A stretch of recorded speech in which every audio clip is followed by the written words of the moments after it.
Hey Pathways, good morning. How we doing? Good?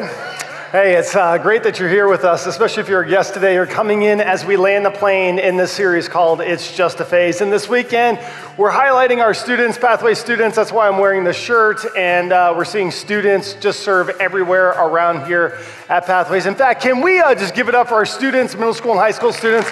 Love them. Part of, yeah. We're excited. And today, how many of you this weekend were part of Oktoberfest? Anybody go to Oktoberfest, big party downtown?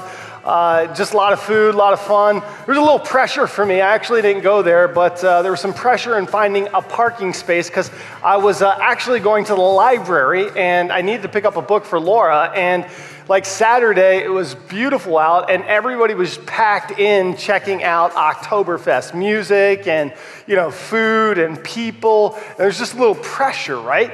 And actually, we're going to be talking about pressure today. That's why we have this track that's underscored. How many of you think this is like Vanilla Ice? And so you're thinking Vanilla. How many of you know that this is actually David Bowie and Queen, different generation, right? Some of you are shaking your heads. Okay, how many of you don't know the song? Okay, all right, that's fine too, okay. All right, well, anyways, we're gonna talk about pressure a little bit in just a moment. In fact, we get started with our text. The story for today is actually around a party, not Oktoberfest, but it's called the Festival of Tabernacles. And so it's kind of interesting. It was a pressure situation, and here's why. Because all the Jews on three times during the year, one of those times was in October when they would go to Jerusalem and they would celebrate the festival. It's called the Festival of Tabernacles. Now, we're going to look at John chapter 7. So if you have your mobile device or a Bible, John chapter 7, we're going to go there. John is one of the original disciples of Jesus, and we're going to get this party atmosphere, this scene. There's some pressure, lots of people, lots of noises, lots of things going on in Jerusalem, and we're going to look at this text together. But we can't do that while we're listening to this song. So let's cut that track and jump into John chapter 7 together. In fact, how about you do this out of reverence for God's word? Can you stand with me? We're actually going to read about 10 verses. I know you've been standing, but let's stand together and let's look at this. I'm going to drop some stuff on this text, and then we'll jump into this idea of pressure and the pressure that it requires to parent, because there's a lot of pressure when we parent. But let's first look at this story out of John chapter 7. Beginning in verse 1, it says this: After this, Jesus went around in Galilee. He did not want to go into Judea because the Jewish leaders were there and they were looking for a way to kill him. But when the Jewish festival of tabernacles was near, Jesus' brothers said to him, "Leave here." How many of you know that there's always somebody that's trying to tell you where to go and what to do? And usually it's people with your same last name, right? Jesus' brothers said, "Why don't you leave Galilee and go to Judea so that your disciples there may see the works, the miracles, the healings that you do?" No one, his brother said, no one who wants to be a public figure acts in secret. Since you're doing these things, you're healing people and you're feeding people, show yourself to the world. But here's what was happening in their hearts. Even Jesus' brothers, his own brothers, did not believe in him. So this is what Jesus said. Therefore, Jesus told them, "My time is not yet here. For you, any time will do." Salty Jesus. "The world cannot hate you, but it hates me because I testify its works are evil." In other words, Jesus is saying this: when you follow me, eventually you're going to be a contradiction. You're going to be in conflict with the world and its values as you live out kingdom principles. In other words, if you haven't had a head-on collision with the devil in a long time, you might just be going in the same direction as he is. Jesus says, at some point, the world, you're going to live in opposition to its values and systems and structures as you follow me. Verse 8. Now, you go to the festival. Jesus said, "I'm not trying to control you. Brothers, you go to the festival. You do you, but I'm not going. I'm not going up." Let's go back to verse 8. I'm not going up to this festival because my time has, say those two words, not yet fully come. I wonder how powerful our lives would be if we learned the power of those two words, not yet. Not yet. Verse 9. After he had said this, he stayed in Galilee. And here's the key of this passage, verse 10. However, after his brothers had left for the festival, he went also, not publicly, but in secret. Let's pray. Father, now I pray that you would speak to your people. God, thank you for the truth and accuracy of your word. I pray, Lord, that you would just open our hearts up. We've been running hard all week, and this is a moment where we can sit and we can hear divine, eternal truth that applies to every single one of our lives. God, thank you for this very human passage of your son Jesus and the pressure that he was under. I pray, Lord, as my friends are here today experiencing pressure, God, that you would speak and that you would transform. Now I pray that the words of my mouth and the meditation of my heart might be pleasing in your sight. O Lord, my God, my rock and my redeemer. Amen. You may be seated.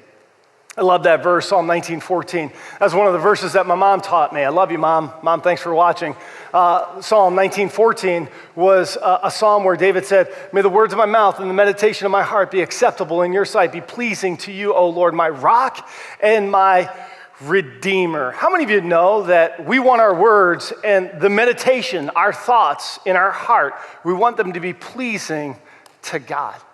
But it's hard to have words and thoughts that are pleasing to God when we live in a culture and a society with so much pressure. And Jesus faced the same kind of pressure. In fact, his pressure was so enormous in terms of people who were watching and scrutinizing his ministry. You think about it. He was under such pressure when it came to the Pharisees. The Pharisees would watch what Jesus was doing. And when he would heal people, if he didn't heal them on the right day, they would ring him up.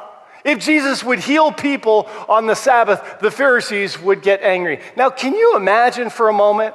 I wonder how it would feel to do the right thing, but do it on the wrong day and get in trouble. That's exactly how Jesus felt.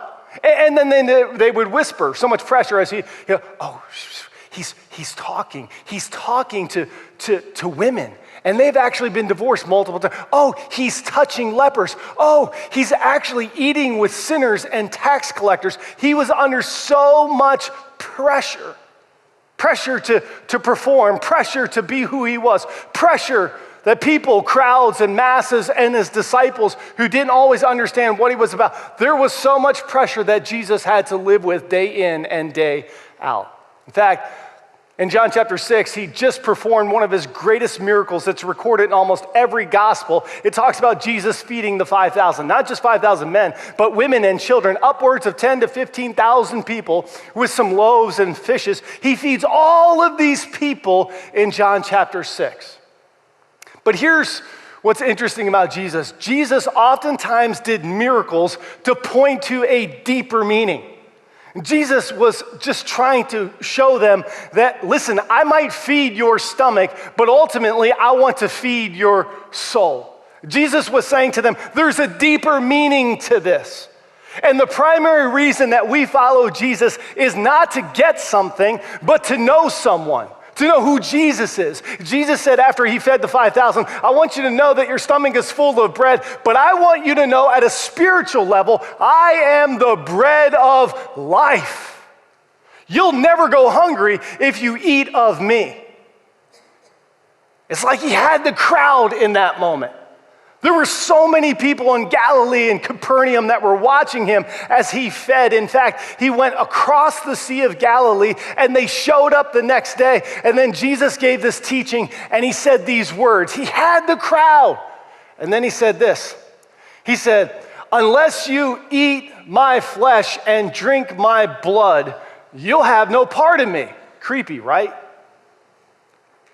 And then the Bible says this in John chapter 6, verse 66, 666. That's a creepy number, isn't it? In fact, I was at Meijer the other day and I bought something and I went up and I paid for it. I didn't go to self-checkout. I actually went up to a person and I paid for something, and you know how much it was? It was $6.65. And I was like, oh, thank God it's not $6.66. She's like, I know.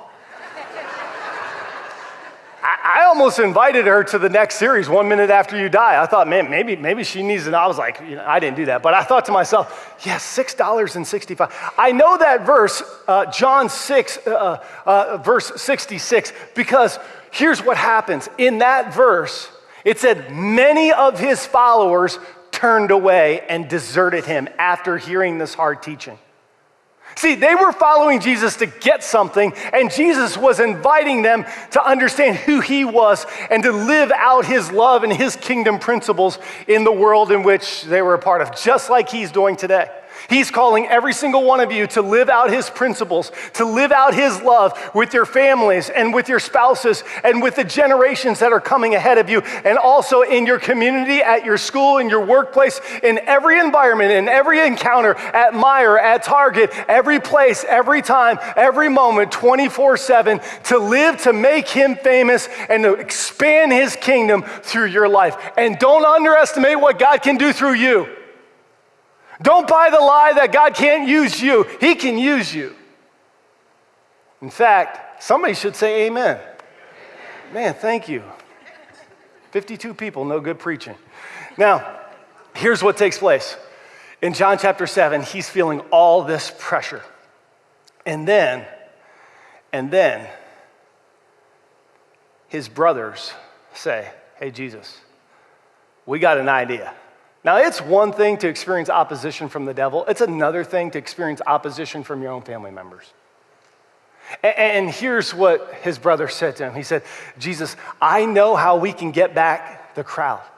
I know what we can do. In fact, here's what you need to do. What you've been doing in Galilee, we need to take the show on the road. We got to go down to Oktoberfest. We got to go to the Festival of Tabernacles, and we got to get to Jerusalem. And listen, we can set up something for you downtown, right in Jerusalem. We'll rent out the PAC. You'll be a headliner. If you just keep feeding some people and doing some miracles, like do the miracles and less on the speeches about cannibalism. Like that's not good.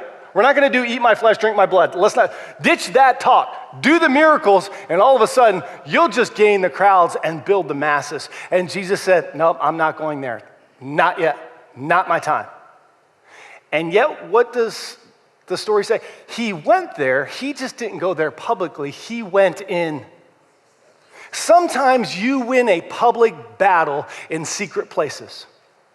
Listen, sometimes as parents, the best thing that you can do is the best parenting strategy that you can do is you can do Matthew chapter 7. You can go to your prayer closet and close the door behind you and pray to the Father who is unseen for what he sees in the unseen and the secret place. When you walk out, he will reward you in your parenting and with your kids. We get victory when we go secret. We live in a world that is so preoccupied with public figures. We set up Instagram accounts and Twitter accounts and everything is about being public and what can I put out there? And yet so much of what we put out there isn't a true representation of who we really are. Your character is built in the secret. That's where you learn to handle pressure. And every single one of us, we live with pressure, especially as parents. Man, today I want to talk about the pressure of being a parent. And I understand that pressure. I know what that's like. In fact, you can't even understand what the pressure is to be a parent until you're blessed with the responsibility of being a parent. True?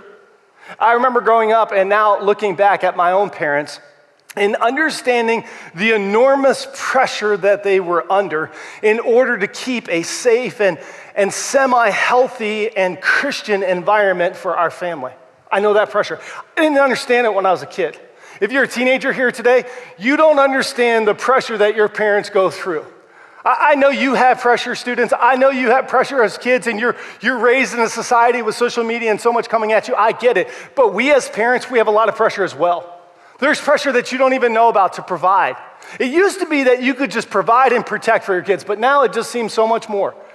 Now it seems so much more complex and difficult. Sometimes as a parent, you wonder to yourself, should I let them skin their knee or should I break their fall? Because if I break their fall and they don't skin their knee, in 5 years or 10 years, they might break their neck.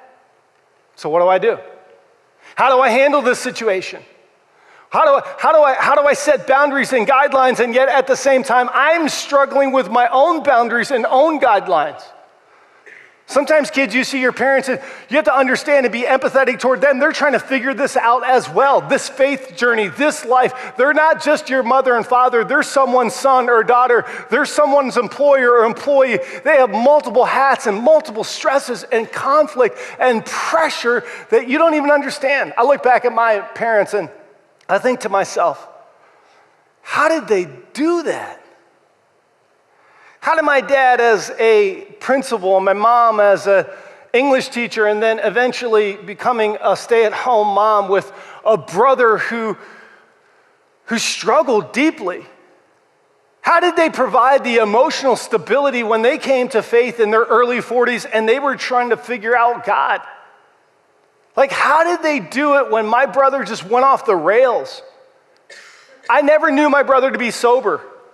At 5 years old, he was 12, was the first time he took drugs, and for the rest of his life, he struggled with addiction.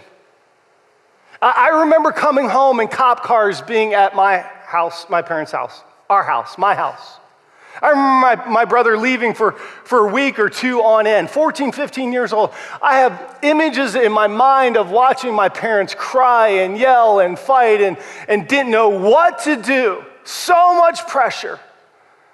And be so faithful in providing emotional support for me and saying, hey, let's go to church. We're going to continue and to dig in and be a part of a faith community. Amidst all of the shame at times and all of the guilt and hearing messages about how, man, you can know Jesus, and yet inside they must have felt terrible. I didn't know that pressure. Those were days when you called people and you had a prayer request. It was called the prayer chain. You know what you did? You called Mary and Mary called Susie. You know what? That could really degenerate into a gossip chain, especially when your teenage son is a crack addict. And you sit there, and here's the irony of it. He gets expelled from school, and yet my dad's a principal. And the superintendent at the school district was the same principal that my dad came up with, and they worked together. And then in the community, everybody kind of knew. I didn't know that pressure. I didn't know how much that took. In fact, I remember a couple times I would walk in, my mom and dad would be on their knees praying and crying and praying and praying. My mom was just praying so hard. I remember sometimes my dad, I'd walk in and he'd be taking a nap and he literally would sleep with the Bible across his chest, open across his chest because there was so much pressure. You know what it's like to have that pressure as a parent, don't you? You know when your heart breaks for your kid, and you know what, kids? It doesn't matter how old you are. As parents, our hearts, we never give up on loving you. We just love you. We'll always love you. And then you deal with the tension, right? Then you come to a church or you listen to stuff, and then you hear certain things. And why is it every time you turn on Christian radio or somebody's talking, when they talk about their family, everything seems so perfect? Then you feel guilty, because your family's a little busted up and you're trying to deal with your own junk and you're just trying to gut it out with Jesus, and they're talking about stuff like, you're like, really? Is that really true? Sometimes I'm like, I'm not sure. But you can't doubt the truth of God. This is what he says. Proverbs 13:22. A good person leaves an inheritance for their children's children. You read a verse like that and you think to yourself, oh my word. How am I going to ever do that? And I'm not just talking about a financial inheritance. I'm talking about something so much deeper than that. A spiritual inheritance, a relational inheritance, a modeling, a way of life, a way of living, a way of intimacy, a way of calling, a way of giftedness, a way of Christianity, a way of kingdom, a way of Jesus, not just for your children, but for your children's children. It's like Solomon is saying, you got to get a different lens on your camera. You got to take a long view, something that looks past your own children and goes to their children. We're talking family tree. We're talking Ancestry.com. We're talking biblical kinds of inheritance, leaving a legacy. And yet we have to do that in the context of pressure, so much pressure. Here's what I know about great parents. If there's one thing I want you to take away this weekend, here's what I want you to take away. Great parents do consistently what other parents do occasionally.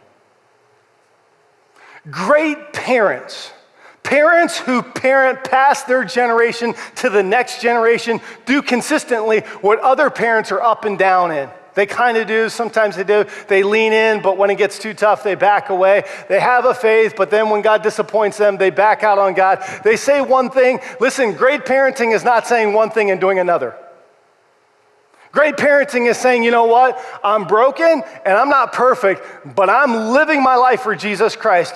And your family and your kids and your grandkids, they smell it. And you know why I say they smell it? You know why? Listen, this generation, our generation, your generation, my generation, listen, we can smell a fake, can't we? They can smell it. It has to pass the sniff test. You ever hear that? Your faith, what you model, has to pass the sniff test when it comes to your kids. Because eventually, they're going to know if you're a phony. And I know all of us as parents, we want to leave an inheritance. We want to give something that's beyond what we have experienced. So we've been in this series. It's called It's Just a Phase. What's a phase? If you're new, here's what a phase is. It's a time frame in a kid's life when you can leverage distinctive opportunities to influence their future, because we all want our kids to have a better future. And so whether they're in preschool or elementary or teenage years or adult years, there are distinctive moments that we can leverage as parents. And we can use things. Week 1, we talked about time. Oh God, teach us to number our days so that we might have a heart of wisdom, Psalm 90:12. When we understand the time we have, man, we take serious the time that we have left with our kids. Week 2, we talked about the goal of parenting. Like the goal ultimately is to have your kids love God with everything inside of them and to love their neighbor as themselves, Luke 10:27. Week 3, we talked about Proverbs 22:6. Do you remember that? Start children. You have to have a must-have conversation, right? I gave you 5 conversations, ongoing conversations through the phases of their growth and development. I have to have a must-have. And the idea was when you start children off on the way they should go, on God's way, when they're old, they will not turn from it. Powerful stuff. In fact, I got an email this week, and I've been waiting all week to share this with you. All week. Because this series has not been about guilt. This series has not been about how you don't measure up. This series is not, listen to me, listen, lean in. This series is not to add additional pressure to your parenting. This series is to offer the grace and the hope and the truth and the invitation of God to shepherd and to love your kids in such a way that they would have increasing love for God and others. So that when they're old, they want to come back to your house. So that when they're older, past all of their tribes and friends and crew and whatever you call it today, this is my group, my posse, my jam, whatever it is. Listen, past all of that, they always come back to you as family. They return because they love you. I got this email this week. In fact, I got several stories this week. This one was just so tremendous. Said, man, I got hit with the truth bomb last weekend. That truth bomb that you talked about in Proverbs 22:6, Adam, I don't typically share, but the experience that you had shared about Chick-fil-A hit me really hard. See, I grew up with a mother who suffers from bipolar and a dad who has struggled with alcoholism, money issues, anger issues, numerous wives and girlfriends among other struggles. They got divorced when I was young, and I grew up between both households. He said, as a witness to those things, it's easy as a child to fall into those dangerous habits like you had mentioned. It's easy to follow the habits you see and to continue the cycle. He said, but my aunt, who's a teacher, listen, there's some aunts here this weekend that can make a deposit and can influence some kids, some nieces and nephews. He said, an uncle from my mom's side who was actually a Catholic priest showed love and care and consideration. Both my aunt and my uncle, they really poured into my little life. They influenced me. He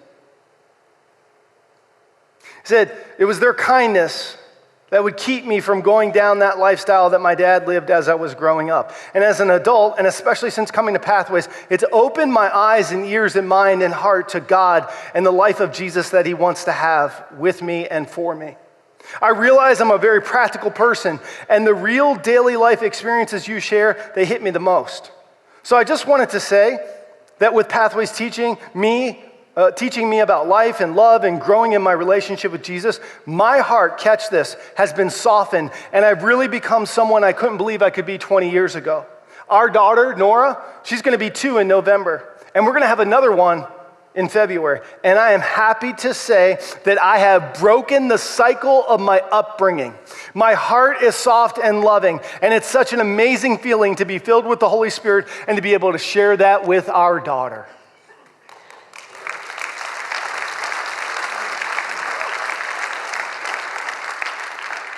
That's the power of truth lived out in a community of believers.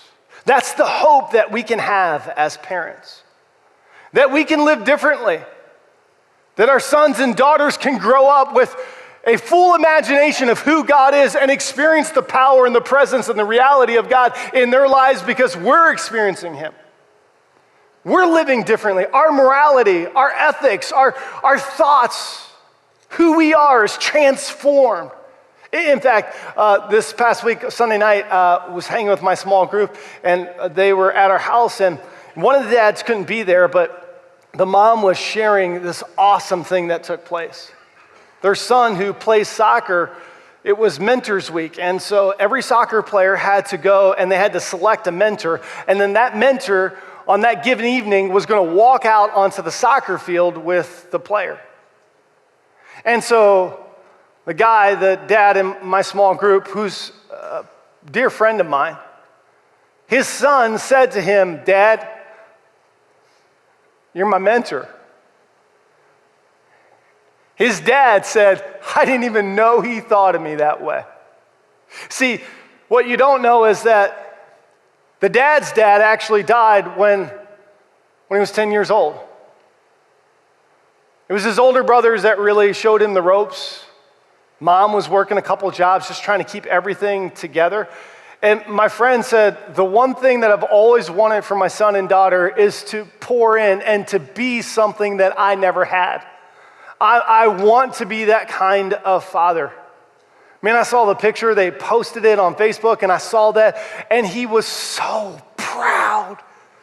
In fact, I saw it, and all week I've been thinking about that. I've been thinking about this story. I've been thinking about you. I've been thinking about what God can do in this community, in our church, as we as parents just fall in love with Jesus and parent their little hearts in such a way that they turn to us and say, "You're my mentor. I'm watching you." In fact, I called him, he's an engineer, and I called him in the middle of the day, and I thought I was gonna get his voicemail, right? And then he picked up, and I was like, "Hey, what's going on?" He was like, "Hey, Adam." He's real cool too, he's real subtle. He's like, "Hey, Adam, how you doing?" I'm like, "Good, man." I was like, "Hey, I just want you to know, I've been jacked up all week." He's like, "Really? Why is that?" And I said, "Because of that story and how your son called you out as his mentor, and you walked out on that soccer field. That was awesome." And he said, "I really appreciate that, Adam." And I said, "I'm telling you, man, that's just making me a better dad. I'm living for Jesus." He's like, "That's awesome, Adam. Incredible." I texted him later in the week and I said, "Man, can I just share that story? I won't share any names, but can I share that story?" He said, "Yeah." He said, and I kind of gave him the backstory on his own story. I said, "Yeah, because wasn't it true that your dad died when you were 10 years old?" He said, "Man, I can't believe you would remember that." I said, "You're my friend. Of course I remember that." Such a great night, too, because they were actually playing Kimberly that night in soccer, and they beat them, and I was so excited. So,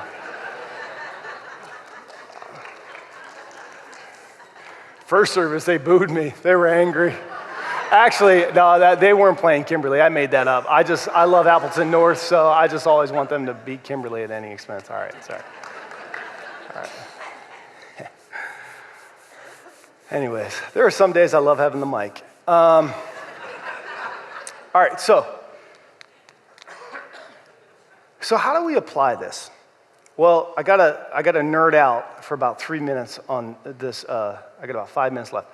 I got to nerd out for 3 minutes on the text in John chapter 7. There's two words. If you've listened to my teaching over the years, I've drilled on this before. There's two words that talk about time in the New Testament. One is kairos. It's a moment. It's like a moment in time. Do you know, like in life, when everything slows down, like maybe you saw her for the first time and you're like, oh my word. And you get a little weak in the knees, you're like, oh, she is so hot. That's kairos moment, okay? That's kind of like one of those moments. Somebody's raising their hand right now, like, yes, I've been there before. Okay, listen, there's like a moment in time when it slows down. Now, this isn't just a moment of, goo goo gaga. This is a moment of a divine time. Jesus said, my time has not yet come. What is he referencing? He's talking about the cross. His divine moment as the author and finisher of your faith and my faith. His moment had not yet come. There's another term that describes time. It's more of chronological. It's a chronos. It's a time over time.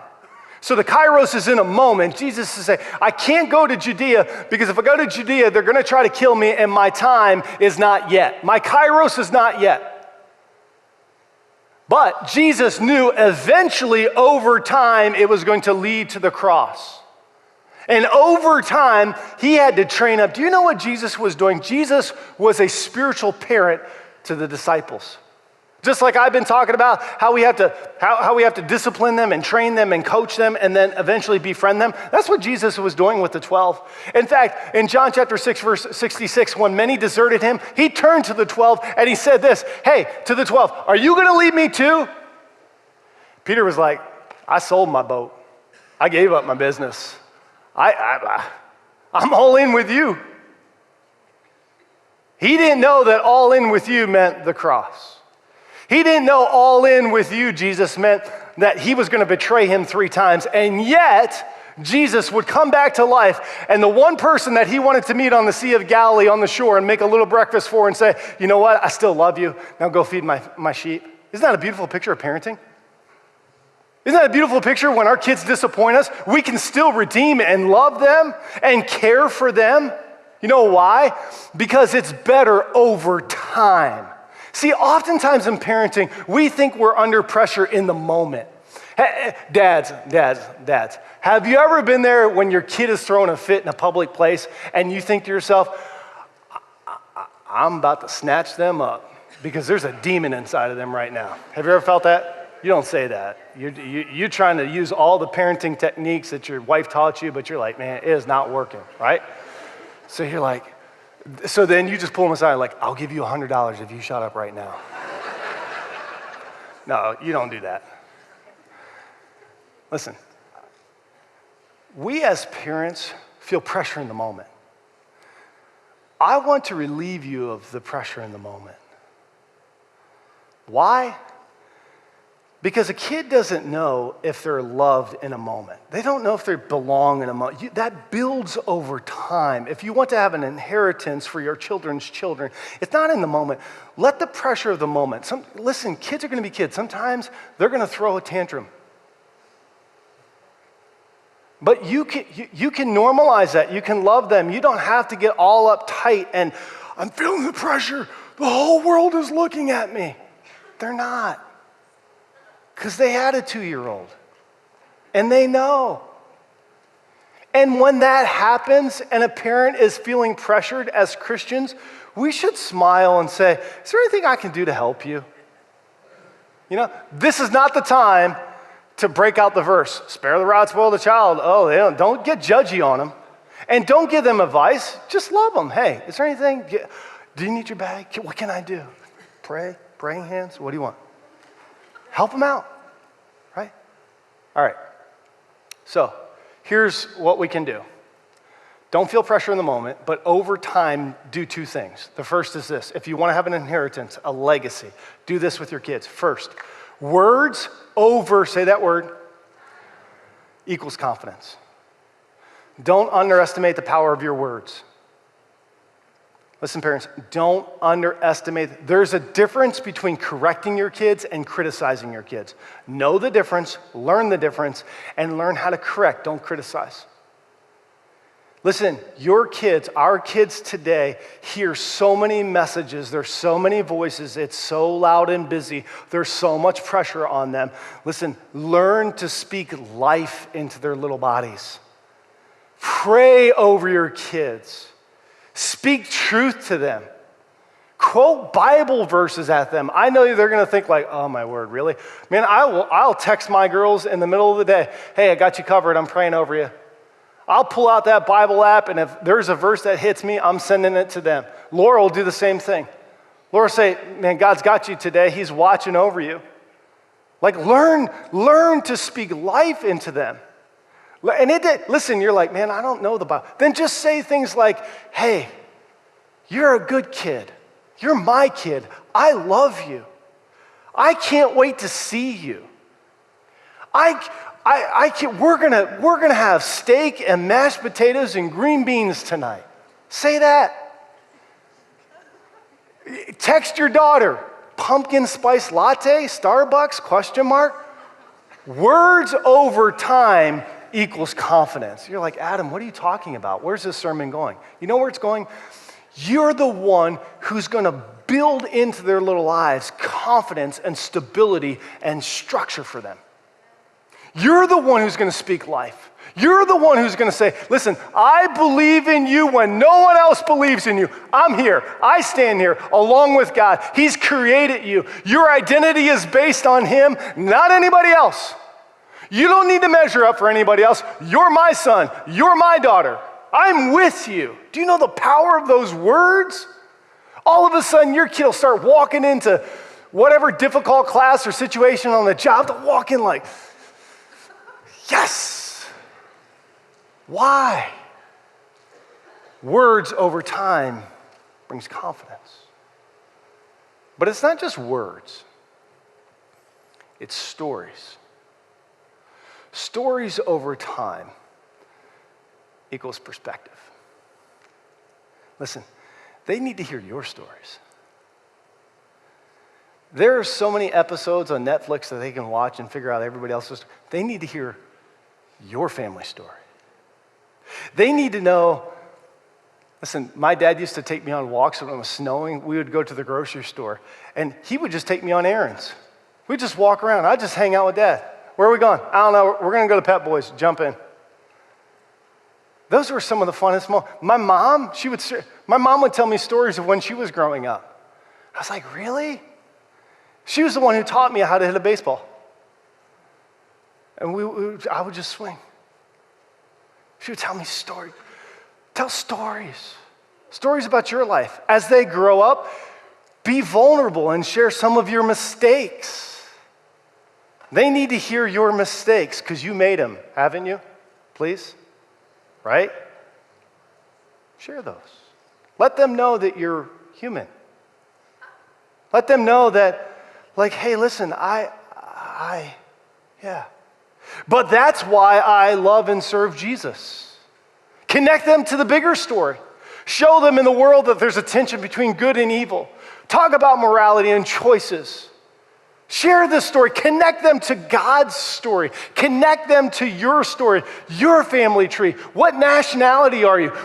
Man, I'm Ukrainian. I love it. My grandfather's a first-generation immigrant. He came over when he was 7 years old on a boat. I got great stories of my grandparents. My mom was raised as a German in Lancaster County, just Pennsylvania. Stories and stories. And what does that do? It gives them perspective. It helps give them a sense of security. It complements the confidence with roots. Something deep, full, rich. It's one of the reasons I love Wisconsin. I love the Midwest. You know why? Because the mighty live in the Midwest. People got roots, depth. You guys play cribbage. You guys, Packers, okay. Had to throw that in. But you got tradition, you got history, got roots. Kids need that stuff. We need that. Ground them in that. Show them that. Because they're going to go off to California or somewhere and it's all going to go downhill. So give them roots. Sorry if you're from California. Do you know what I mean? Does that make sense? All right. Now, we're going to close because I want you to hear a story of somebody whose life has been changed by the power of Jesus Christ. And her and her husband, Lynn and Jason, are leaving a legacy. They have an inheritance based on some of their pain, but where they're going in the direction. And listen, I am so excited to share this baptism with you. It's really easy as believers to forget that Jesus can change a life.